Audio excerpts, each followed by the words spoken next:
Assalamualaikum warahmatullahi wabarakatuh. Nama saya Subairi, calon guru penggerak angkatan 7, kelas 106 dari Kabupaten Probolinggo.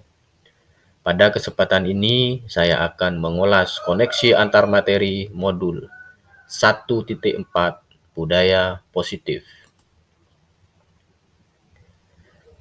Dalam rangka menciptakan lingkungan positif, salah satu strategi yang perlu kita tinjau kembali adalah penerapan disiplin di sekolah kita. Tujuan dari disiplin positif adalah menanamkan motivasi pada murid-murid kita. Ketika murid-murid kita memiliki motivasi tersebut, mereka telah memiliki motivasi intrinsik yang berdampak jangka panjang. Motivasi yang tidak akan terpengaruh pada adanya hukuman atau hadiah. Menjadi orang yang mereka inginkan dan menghargai diri sendiri dengan nilai-nilai yang mereka percaya. Konsep disiplin yang merupakan unsur utama dalam terwujudnya budaya positif. Ki Hajar Dewantoro mengatakan, di mana ada kemerdekaan, disitulah harus ada disiplin yang kuat. Sungguh pun disiplin itu bersifat self-disiplin, yaitu kita sendiri yang mewajibkan kita dengan sekeras-kerasnya. Tetapi itu sama saja, sebab jikalau kita tidak cakap melakukan self-disiplin, wajiblah penguasa lain mendisiplinkan diri kita. Dan pengaturan demikian itulah harus ada di dalam suasana yang merdeka. Lebih lanjut, Ki Hajar Dewantoro menegaskan, merdeka itu artinya tidak hanya terlepas dari perintah, akan tetapi juga cakap buat memerintah diri sendiri. Dari pernyataan Ki Hajar Dewantoro dapat disimpulkan bahwa seseorang yang memiliki disiplin diri berarti mereka bisa mempertanggungjawabkan terhadap apa yang dilakukan, karena mereka mendasarkan tindakan mereka pada nilai-nilai kebajikan universal. Sebagai pendidik,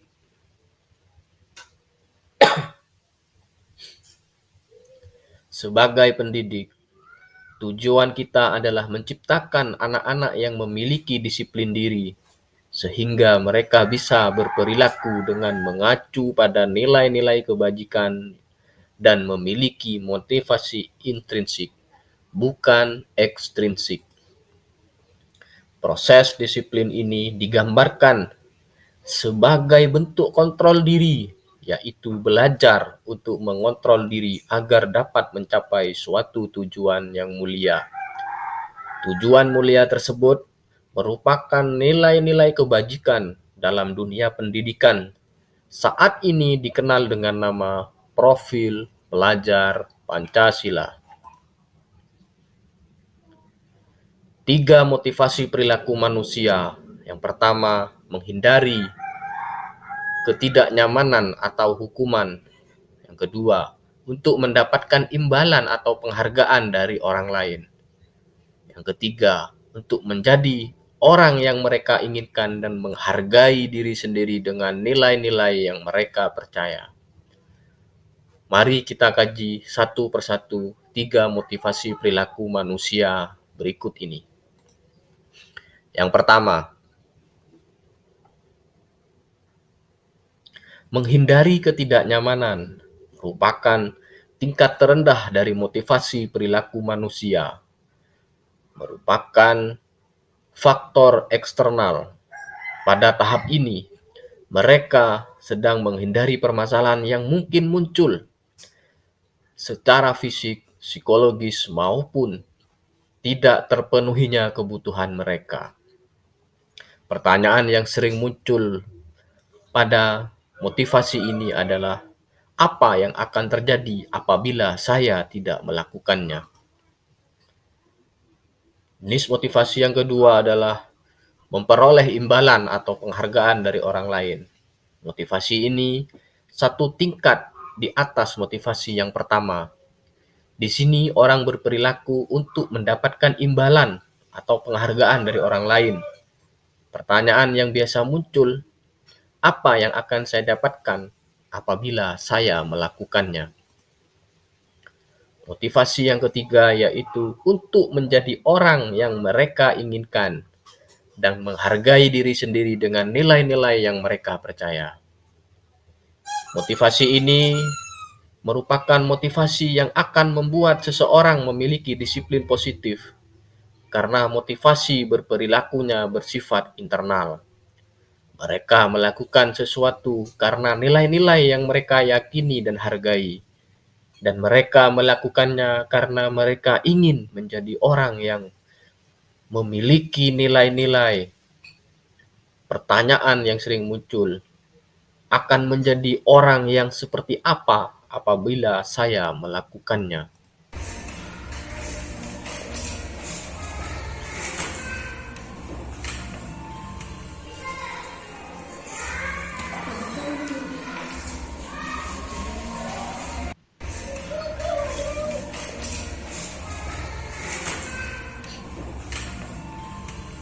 Nilai-nilai kebajikan menekankan pada keyakinan seseorang akan lebih memotivasi seseorang dari dalam. Seseorang akan lebih tergerak dan bersemangat untuk menjalankan keyakinannya daripada hanya sekedar mengikuti serangkaian peraturan tertulis tanpa makna. Murid-murid pun demikian, mereka perlu mendengarkan dan memahami arti sesungguhnya tentang peraturan yang diberikan. Apa nilai-nilai kebajikan di balik peraturan tersebut? Apa tujuannya?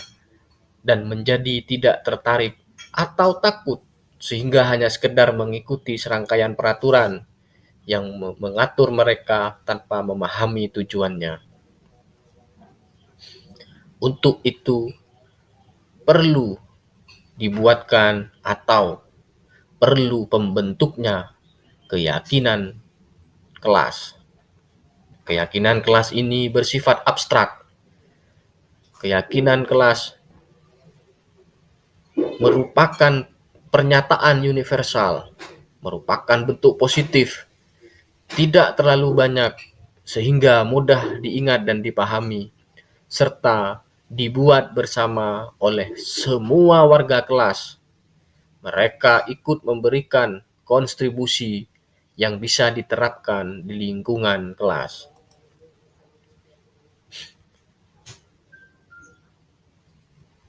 Keyakinan kelas tersebut tentu untuk memenuhi kebutuhan dasar manusia. Dalam hal ini dikategorikan menjadi 5 kebutuhan dasar manusia. Yang pertama,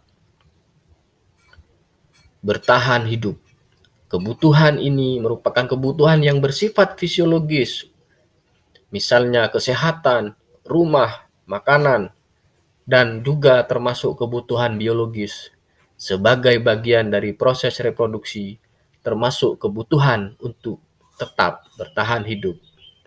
Yang kedua, kasih sayang dan rasa diterima. Kebutuhan ini meliputi kebutuhan akan hubungan dan koneksi sosial, kebutuhan untuk memberi dan menerima kasih sayang, kebutuhan merasa menjadi bagian dari suatu kelompok. Murid yang memiliki kebutuhan dasar kasih sayang dan rasa diterima yang tinggi biasanya ingin disukai dan diterima oleh lingkungannya. Mereka juga akrab dengan orang tuanya. Biasanya mereka belajar karena suka pada gurunya. Bagi mereka, teman sebaya sangatlah penting.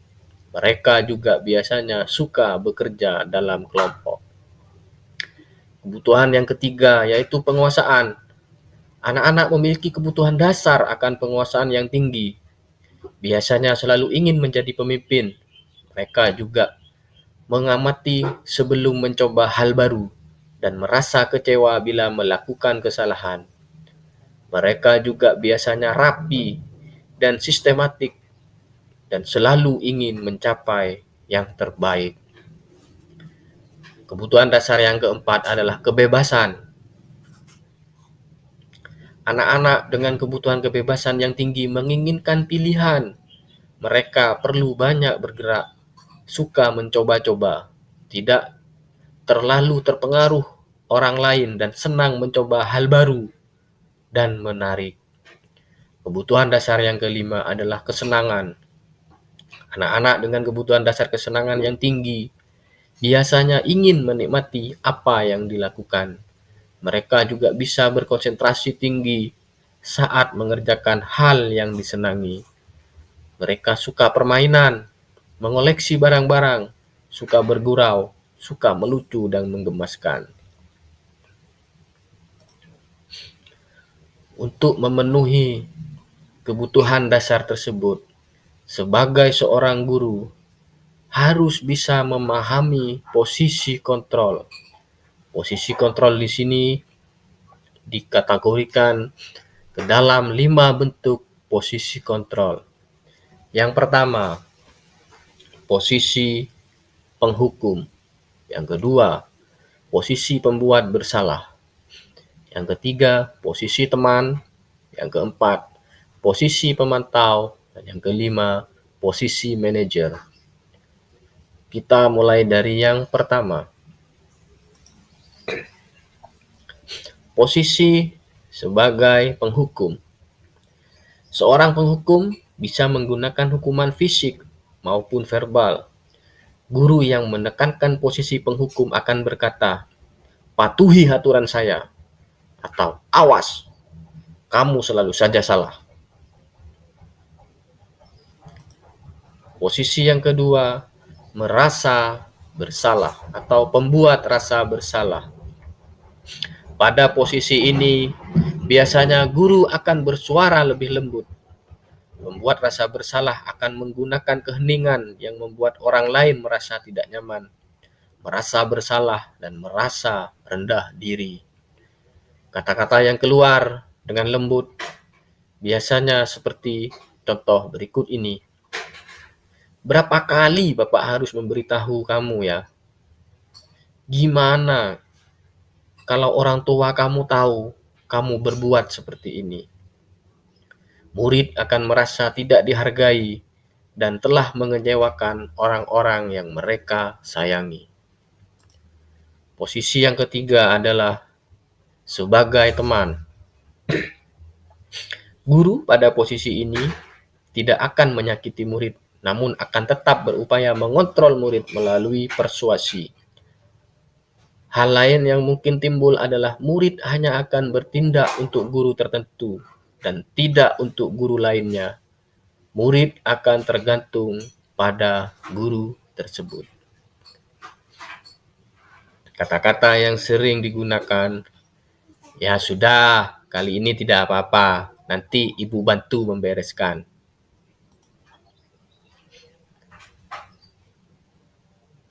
Posisi yang keempat adalah sebagai pemantau. Memantau artinya mengawasi. Kita dapat memisahkan hubungan pribadi kita dengan murid. Sebagai seorang yang menjalankan posisi pemantau, pertanyaan yang diajukan, "Peraturannya apa? Apa yang telah kamu lakukan? Konsekuensi apa yang akan kamu terima?" Posisi kontrol yang terakhir adalah posisi manajer. Posisi ini merupakan posisi yang paling ideal.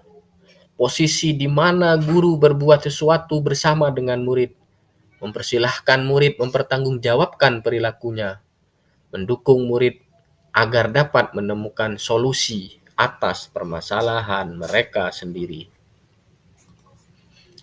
Berkaitan dengan hal tersebut,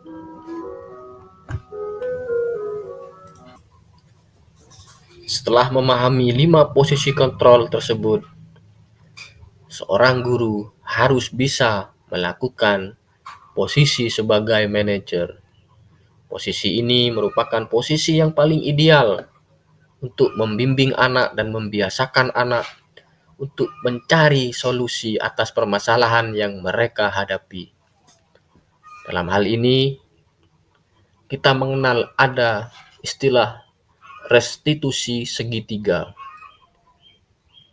yang digambarkan di setiap sisi-sisinya adalah 3 langkah yang akan kita lakukan dalam membimbing murid untuk menemukan kesalahan mereka dan mencari jalan keluar atas permasalahan yang mereka lakukan. Langkah yang pertama adalah menstabilkan identitas. Kita sebagai seorang guru memberikan pengetahuan kepada murid bahwa setiap orang pasti pernah melakukan kesalahan. Kamu bukan satu-satunya yang pernah melakukan ini. Pada sisi yang kedua, yaitu validasi tindakan yang salah. Pada posisi ini, guru memberikan pemahaman kepada murid, kamu tentu punya alasan mengapa melakukannya. Adakah cara yang lebih efektif untuk mendapatkan apa yang kamu butuhkan? Pada sisi yang ketiga, menanyakan keyakinan. Keyakinan kelas apa yang telah kita sepakati? Kamu ingin menjadi orang yang seperti apa? Segitiga restitusi ini ketika bisa dijalankan kepada murid yang melakukan kesalahan, maka akan menjadi semua pengalaman berharga bagi murid, di mana murid belajar mengetahui kesalahannya dan mencari solusi tentang permasalahan yang mereka perbuat.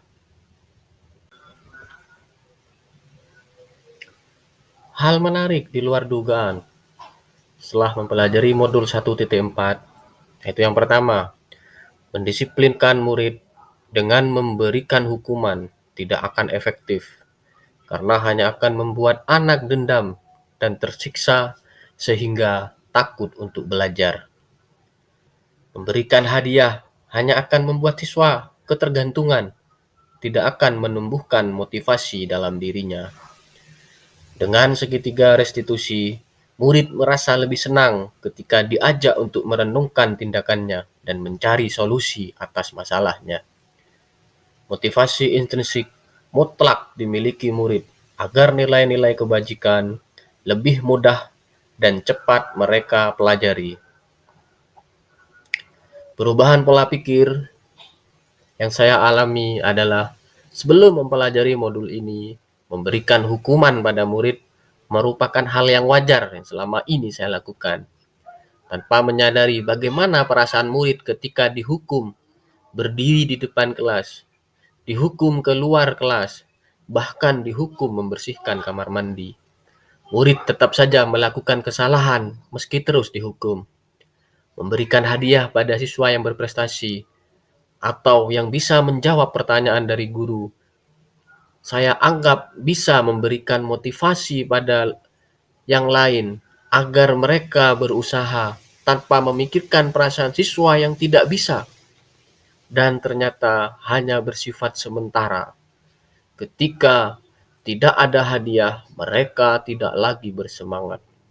Dengan mempelajari modul ini, saya menyadari semua itu tidak akan efektif selama murid belum memiliki motivasi intrinsik di dalam diri mereka.